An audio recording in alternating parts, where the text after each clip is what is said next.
I released every player from Barcelona to see where those players ended up and to see if Barcelona could survive. 3 players ended up at Manchester United, one being Eric Garcia. The second of 3 players to end up at Manchester United was another centre-back in Ronald Araujo. There was also 3 players who went to Chelsea. One of them was a returning face in Christensen. The 23-year-old attacking midfielder Fermin ended up in the Premier League at Newcastle. The only player who ended up at Arsenal was Ferran Torres. Quite a few players went to the Saudi League. One of them was Marc-Andre ter Stegen at Al Sadd.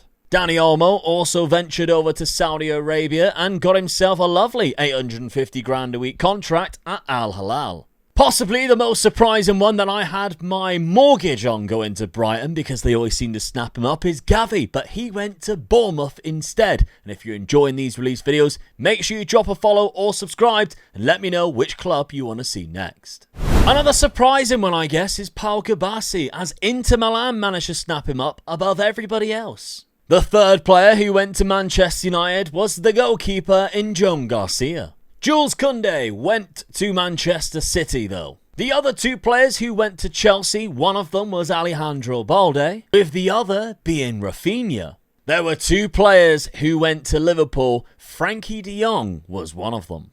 And Bayern Munich picked up Pedri, and that was the only player they got. Al Hilal picked up an absolute superstar though, nearly giving him £1 million a week. It's the 37-year-old Robert Lewandowski. But of course, everybody wants to know where Lamine Yamal went. And of course, it's Liverpool. The perfect replacement, I guess, for Mohamed Salah. Although this season, he did only get 15 appearances, 15 starts and 6 off the bench. He did score 7 goals and got 4 assists, however. However, for the first time, a team has managed to survive the drop, and it's Barcelona with 8 wins and 13 draws.